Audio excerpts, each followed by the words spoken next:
hold on with me, and let's define homotopy class. The equivalence class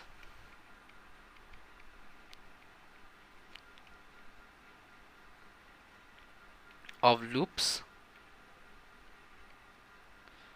alpha is called a homotopy class. And let me mention again that we are mostly interested in loops. All the things that we will do from now on will involve loops. Okay, it's called a homotopy class of alpha. That means you have a loop, but the equivalence class means that you have a set of loops. Okay, so this is a set of loops, so don't confuse these two things. So alpha is just a loop, and this is a set of loops.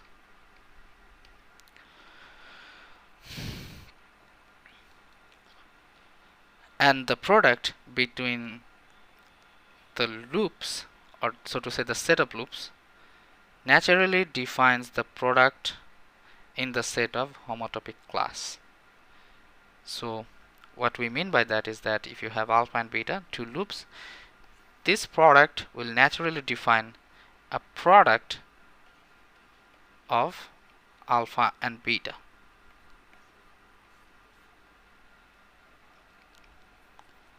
And with these two in our hands, we'll move forward and we'll define the first homotopy group. So before I define that, I think I need to make another remark, is that any homotopy group, any homotopy group can be denoted, or is denoted, whatever you want to call it, can be denoted by pi of n with some topological space x and some base point. So the first slot goes for the space itself, and this is the thing that we call a base point. So if you have a loop like this, you start from x0 and you land at x0, then usually we call it a base point upon which the loop is standing, or something like that, where we can have n equals to 1, 2, 3, and these are we denote the homotopy groups like this. And when n is equals to 1,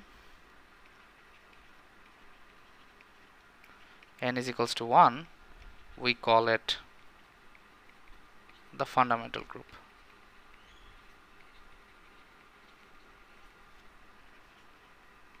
Of that space X.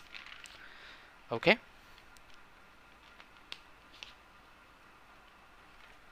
So let me first now define the fundamental group.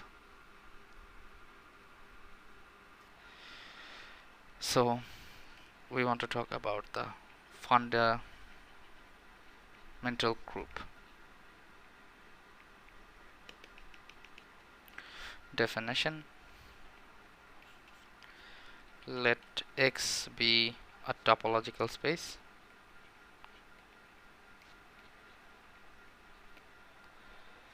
then the set of homotopy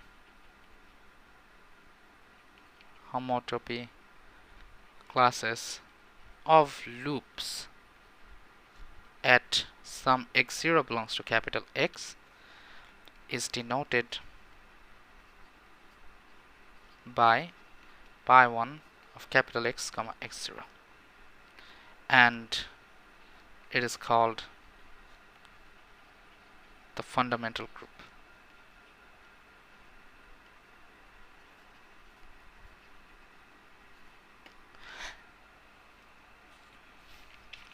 So this is the definition of this fundamental group, and one can actually show that the product of this homotopy classes alpha and beta gives rise to another product. So you can think of it as a comment that the product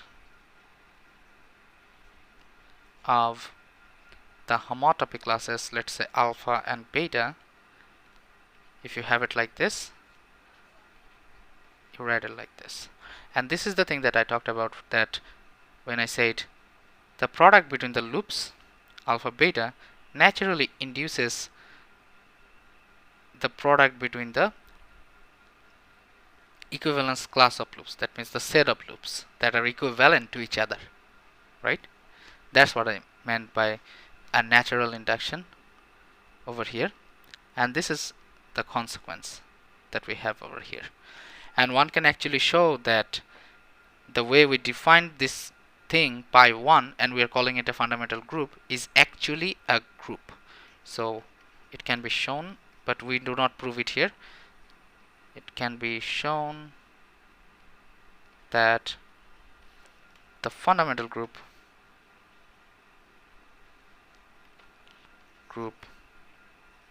is actually instead of actually, let's write indeed a group. What we mean by this? Well, you take this equivalence classes of loops, or to say the set of loops, this alpha third bracket thing, beta third bracket thing, and from our earlier discussions it should be intuitively clear that all the axioms of the groups are satisfied for this equivalence classes of loops, and from there you can actually show that this fundamental group is actually a group.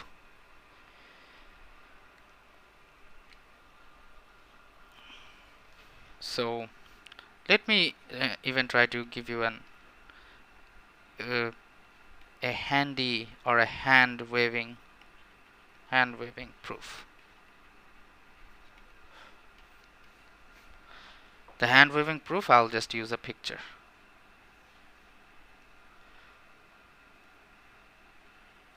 I have 3 loops, let's say alpha,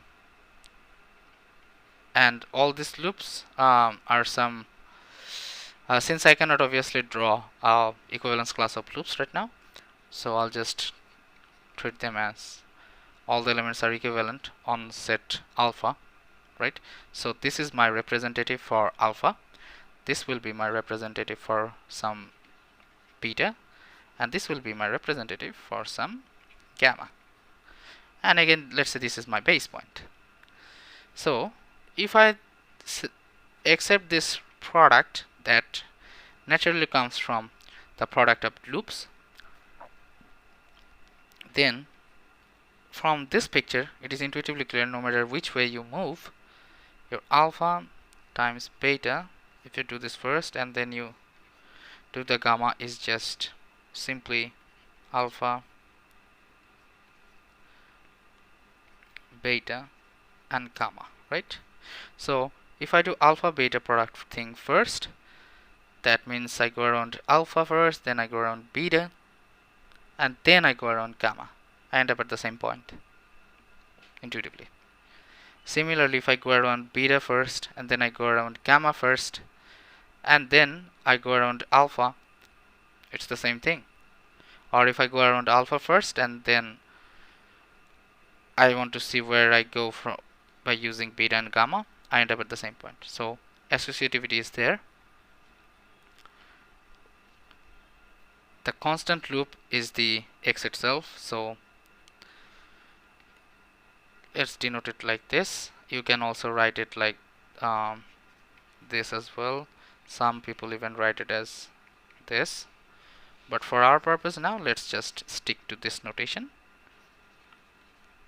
This is just the identity, right? It's intuitively clear. You're just turning back and going, you're coming back to the same point. The inverse is just the opposite of it, right? This is some alpha inverse one, and this should give you back this all these things over here. So associativity is there, identity is there, inverse is there, right? And the product of any two loops is also another loop. Let's say this is alpha, this is beta, and if you take the product, this is just another product that is given by alpha and beta itself. So the fundamental group is indeed a group. Again, this might seem very sketchy because this is not a rigorous proof. So that's why I call it a hand waving proof. Okay, now that we got that out of the way, we want to move on, and we want to give an important remark. That is, the product of homotopy classes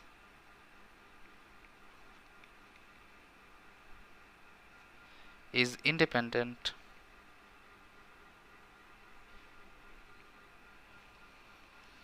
of the representations. That means if alpha is a loop and alpha prime is another loop and they're equivalent to each other, and beta is a loop, beta prime is another loop, and they're equivalent to each other, then alpha and beta, their product will be equivalent to the product of the primes. Note that our fundamental group is a group whose unit elements is the homotopy class of the constant loop, which we talked a little bit earlier, talked about it. Our product between two equivalent classes, let's say this alpha and beta, this product is also well defined.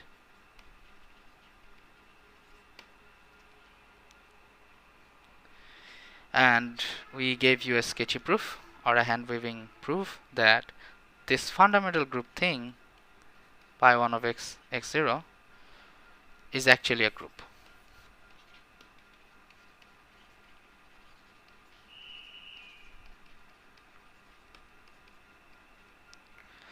Now that we got that out of the way, and we want to show something very important. What we claim that the fundamental group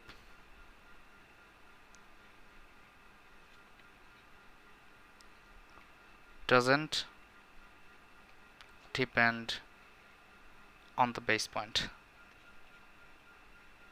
Base point for some topological space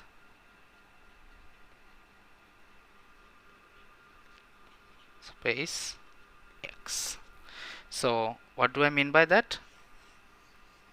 What I mean is that if this is my topological space and I have 2 points, let's say x1 and x0, then at point x1, let's say I have a fundamental group, or I compute or I find a fundamental group denoted by pi1 capital X comma x1, and here I'll have a fundamental group pi1 x comma x0. It turns out that these two groups are isomorphic to each other. So my claim is that this pi1 x comma x1 is isomorphic to pi1 x comma x0. This is the claim. And now we will prove it.